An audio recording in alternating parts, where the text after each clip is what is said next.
Subscribe करिए rising Uttar Pradesh को और दबाइए इस बेल आइकन को ताकि आप पाए यूपी की न्यूज अपने मोबाइल पर सबसे पहले। मुख्यमंत्री योगी आदित्यनाथ ने कहा कि राज्य में न्यूनतम समर्थन मूल्य पर धान की खरीद हो रही है। किसानों को एमएसपी का पूरा लाभ दिलाना राज्य सरकार की मंशा है। उन्होंने धान खरीद कार्य को तेजी से संचालित करने के निर्देश दिए हैं। उन्होंने कहा कि धान क्रय केंद्रों को पूरी तरह सक्रिय रखने के साथ किसानों से त्वरित खरीद की जाए। उन्होंने धान क्रय केंद्रों पर आवश्यकता के अनुसार अतिरिक्त कांटों की व्यवस्था किए जाने के निर्देश भी दिए हैं। मुख्यमंत्री योगी आदित्यनाथ के खिलाफ चिट्ठियों का दौर शुरू हो चुका है। पूर्व नौकरशाहों के बाद अब कांग्रेस के प्रदेश अध्यक्ष अजय कुमार लल्लू ने राष्ट्रपति रामनाथ कोविंद और राज्यपाल आनंदीबेन पटेल को पत्र लिखकर अपने अधिकारों की सुरक्षा की गुहार लगाई है। लल्लू ने कहा कि बीते 1.5 साल में 48 बार मेरी गिरफ्तारी हो चुकी है। 12 से 48 घंटे तक कई बार नजरबंद किया गया। कांग्रेस के 136वें स्थापना दिवस समारोह पर महात्मा गांधी की प्रतिमा पर पुष्प चढ़ाने से रोका गया। यह लोकतांत्रिक अधिकारों का हनन है। अगर ऐसा फिर किया गया तो सरकार के खिलाफ कोर्ट में जाएंगे। सपा सरकार में खनन मंत्री रहे गायत्री प्रजापति की मुश्किलें कम होती नहीं दिख रही हैं। प्रवर्तन निदेशालय यानी ईडी ने गायत्री के अमेठी और राजधानी लखनऊ स्थित घर पर एक साथ छापेमारी की। इसके अलावा ईडी की तीसरी टीम राजधानी में विभूति खंड स्थित गायत्री के बेटे के ओमैक्स के ऑफिस पर दस्तावेजों को खंगाल रही है। इसके अलावा गायत्री के ड्राइवर रामराज और कानपुर में सीए यूसी खंडेलवाल के घर भी टीम पहुंची है। टीम इलाहाबाद से आई है। योगी सरकार ने धार्मिक कार्यों के संचालन के लिए निदेशालय गठन के प्रस्ताव को मंजूरी दे दी है। सरकार अब धार्मिक स्थलों के रजिस्ट्रेशन और रेगुलेशन के लिए अध्यादेश लाने की तैयारी में है, लेकिन अब इसका विरोध शुरू हो गया है। साधु संतों की सबसे बड़ी संस्था अखिल भारतीय अखाड़ा परिषद ने योगी सरकार द्वारा लाए जा रहे धार्मिक स्थल रजिस्ट्रेशन एवं रेगुलेशन अध्यादेश 2020 का विरोध किया है। अखिल भारतीय अखाड़ा परिषद के अध्यक्ष महंत नरेंद्र गिरी ने कहा कि यूपी में सभी मठ और मंदिर सुरक्षित हैं, उन्हें किसी तरह का कोई खतरा नहीं है। उन्होंने कहा कि अगर धार्मिक स्थलों के लिए कोई अध्यादेश लाना बेहद जरूरी है और इसके लिए कोई निदेशालय गठन करना जरूरी है तो पहले संतों की भी राय ली जानी चाहिए। महोबा जिले में धारा 144 तोड़कर कांग्रेस ने गाय बचाओ किसान बचाओ यात्रा निकाली, जिन्हें रोकने के लिए पुलिस मुस्तैद हुई तो कार्यकर्ताओं ने सीओ सिटी और एसडीएम से धक्का मुक्की करी और अभद्रता की गई। इस पर पुलिस ने भीड़ को तितर बितर करने के लिए लाठी चार्ज कर दिया, जिसमें पूर्व केंद्रीय मंत्री प्रदीप आदित्य जैन समेत कई कांग्रेसी घायल हो गए। पुलिस ने पूर्व मंत्री प्रदीप जैन के अलावा कांग्रेस के SC/ST प्रकोष्ठ के जिला अध्यक्ष समेत 50 कार्यकर्ताओं को हिरासत में लिया है। प्रयागराज जिले में ऑपरेशन क्लीन के तहत माफिया एवं पूर्व सांसद अतीक अहमद के गुर्गों पर कार्रवाई जारी है। अतीक के खास गुर्गे एवं सातिर अपराधी आशिक उर्फ मल्ली के मकान पर प्रयागराज विकास प्राधिकरण ने ध्वस्तीकरण की कार्रवाई की। बताया जा रहा है कि धूमनगंज का रहने वाला आशिक उर्फ मल्ली हार्डकोर अपराधी है। वह अतीक अहमद गैंग के लिए काम करता है। कुछ दिन पहले पुलिस ने सिविल लाइंस स्थित एक अपार्टमेंट से घेराबंदी कर उसे दबोचा था। इसके बाद उसे जेल भेजा गया था। चित्रकूट जिले के प्रसिद्धपुर गांव में कांग्रेस के पूर्व जिला अध्यक्ष अशोक पटेल और उनके भतीजे की पड़ोसी ने गोली मारकर हत्या कर दी। इसके बाद अशोक के परिवार वालों ने आरोपी के घर में आग लगा दी। फिलहाल हालात काबू में है, लेकिन तनाव बना हुआ है। फरार आरोपी की गिरफ्तारी के लिए पुलिस लगातार दबिश दे रही है। एसपी अंकित मित्तल ने लापरवाही के चलते पहाड़ी थाना प्रभारी श्रवण सिंह को निलंबित कर दिया है। सुल्तानपुर में पंचायत चुनाव के शंखनाद से पहले चुनावी आग भड़क उठी। प्रदेश के सुल्तानपुर में इसकी बानगी सामने आई है, जहां प्रधानी की दावेदारी को लेकर पूर्व और निवर्तमान प्रधान पति का कुनबा आमने सामने हुआ। पूर्व प्रधान के चाचा की जहां मौत हो गई, वहीं कुवैत में नौकरी कर रहे पूर्व प्रधान के भतीजों को निवर्तमान प्रधान पति के रिश्तेदारों ने घर में घुसकर पीटा। जानकारी के मुताबिक दरअसल ये पूरी घटना कुड़वार थाना क्षेत्र के मनियारपुर गांव की है। गांव निवासी आबाद अली पूर्व प्रधान हैं। उन्होंने पुलिस में घटना को लेकर तहरीर दी, जिस पर FIR दर्ज हुई है। राजधानी लखनऊ में नव वर्ष पर होने वाले आयोजनों को लेकर नए दिशा निर्देश जारी कर दिए गए हैं। अधिकारियों का कहना है कि कार्यक्रम की पूर्व में सूचना देकर अनुमति प्राप्त करनी होगी। इस बारे में संयुक्त police commissioner law and order Naveen Arora ने गाइडलाइन जारी कर दी है। वहीं जिलाधिकारी ने कहा है कि किसी भी आयोजन की अनुमति के लिए आयोजक का नाम, पता व मोबाइल नंबर के साथ साथ कार्यक्रम में शामिल होने वाले व्यक्तियों की अनुमानित संख्या बतानी होगी। कोरोना महामारी से बचाव के लिए अभी तक भारत में कोई भी वैक्सीन नहीं आई है, लेकिन जालसाज सक्रिय होने लगे हैं। ताजा मामला गोरखपुर का है। यहां कोरोना के टीकाकरण के लिए पंजीकरण के नाम पर लोगों के पास फर्जी फोन आ रहे हैं। टीकाकरण के नाम पर आधार कार्ड और मोबाइल पर आए OTP की मांग की जा रही है, जिसमें बड़े फ्रॉड की भी आशंका है। ऐसे में पुलिस और स्वास्थ्य विभाग अलर्ट हो गया है। स्वास्थ्य विभाग ने ऐसे किसी भी फोन कॉल पर आधार कार्ड डिटेल और मोबाइल पर OTP नहीं भेजने की अपील की गई है। लोगों को जागरूक किया जा रहा है। इस तरह के कोई भी फोन स्वास्थ्य विभाग की तरफ से नहीं किए जा रहे हैं।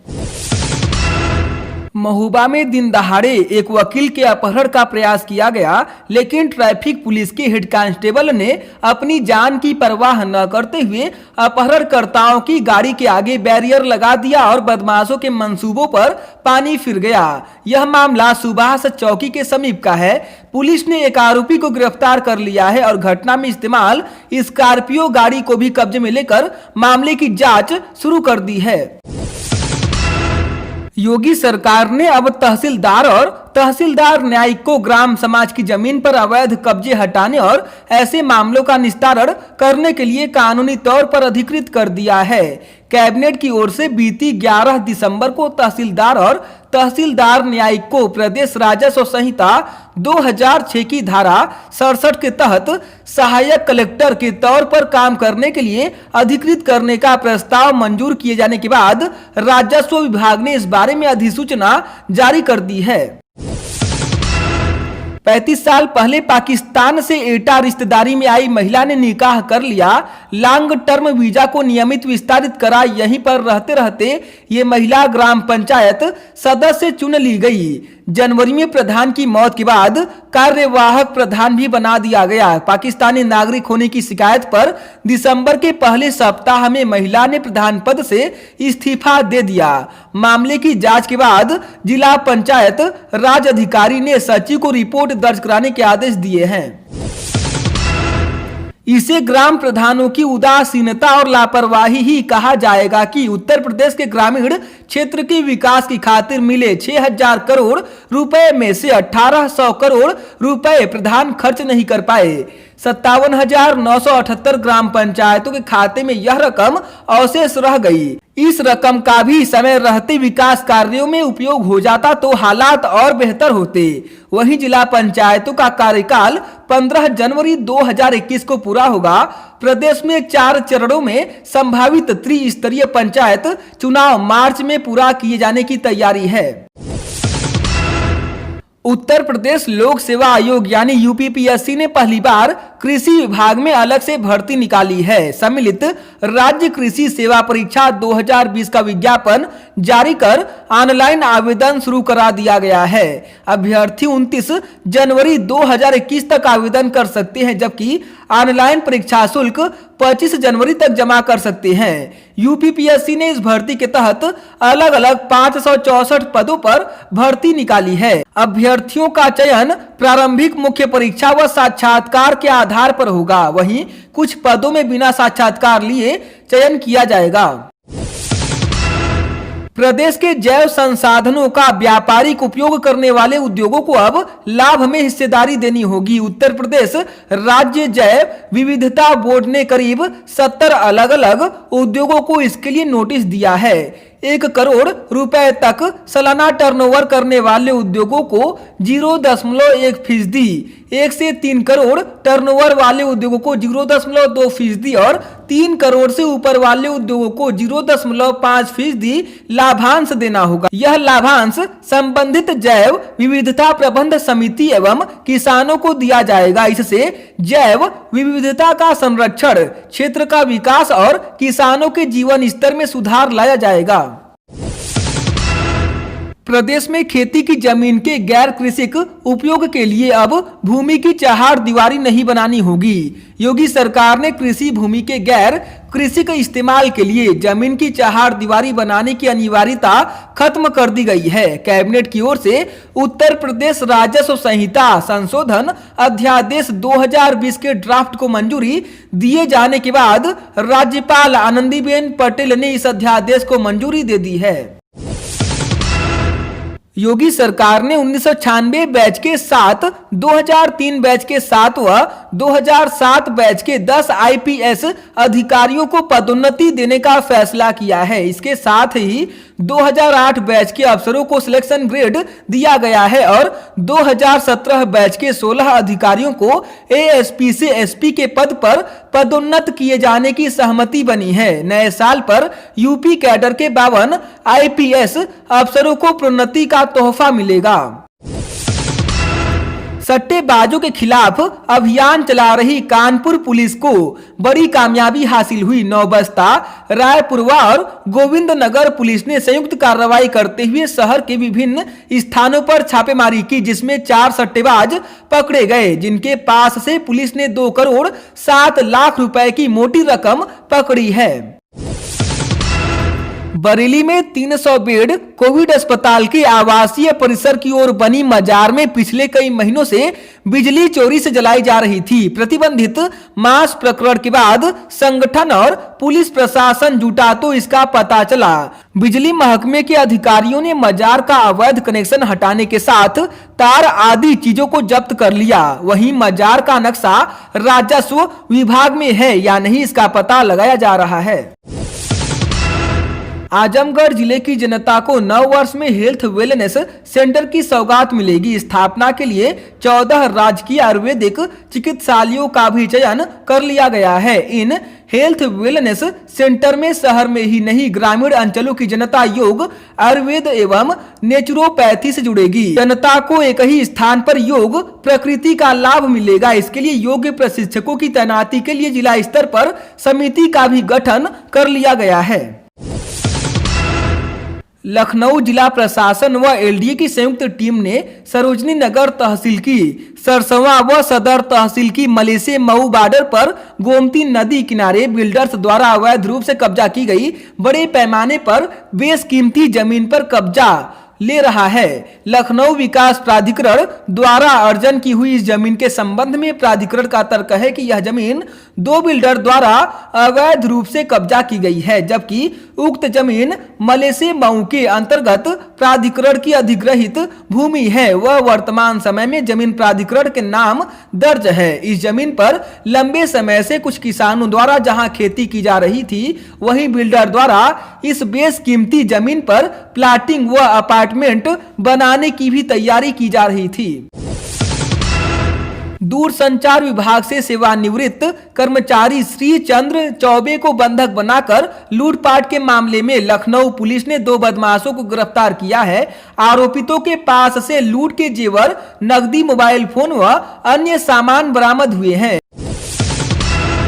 बनारस के दीनदयाल सेंटर में 4 जनवरी से उत्पादों की पैकेजिंग व ब्रांडिंग का प्रशिक्षण कोर्स मुंबई की इंडियन पैकेजिंग इंस्टीट्यूट द्वारा चलाया जाएगा। बनारस के प्रसिद्ध हैंडलूम व हैंडीक्राफ्ट उत्पादों व खिलौने बनाने वाले स्थानीय उद्यमियों को 5 दिनों में अपने उत्पादों को अंतर्राष्ट्रीय व्यापार का हिस्सा बनाएंगे। प्रतियोगी परीक्षाओं की तैयारी करने वाले और इलाहाबाद केंद्रीय विश्वविद्यालय के छात्र आमने सामने हो गए। हालांकि माहौल बिगड़ने से पहले ही काफी संख्या में फोर्स तैनात कर दी गई। ऐसे में किसी तरह का हंगामा भी नहीं हो सका।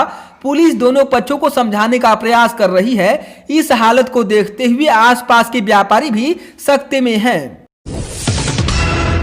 मुख्यमंत्री योगी आदित्यनाथ आज कालीन नगरी भदोही आएंगे। वे यहां पर जनता को न्यू ईयर गिफ्ट देंगे। यहां बनकर तैयार कारपेट एक्सपो मार्ट का लोकार्पण करेंगे। प्रशासनिक अफसरों को सीएम की अगवानी की तैयारी करने के लिए कह दिया गया है।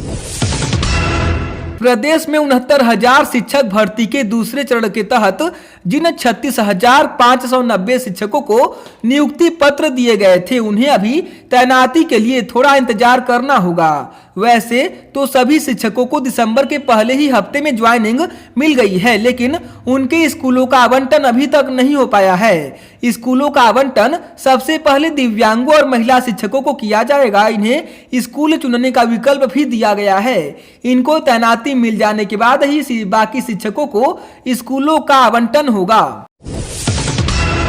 योगी सरकार प्रदेश के झुग्गी झोपड़ी वालों के लिए एक बड़ी योजना लागू करने जा रही है। इस योजना के तहत जिस जमीन पर गरीब की झोपड़ी है, सरकार वह जमीन उसके नाम करेगी। अगर झोपड़ी की जमीन रिजर्व श्रेणी और विवादित नहीं है तो उसे संबंधित गरीब व्यक्ति के नाम किया जाएगा। यूपी के मुख्यमंत्री योगी आदित्यनाथ ने गरीबों को झोपड़ी का पट्टा देने के लिए स्वामित्व योजना के तहत अभियान चलाने का फैसला किया है।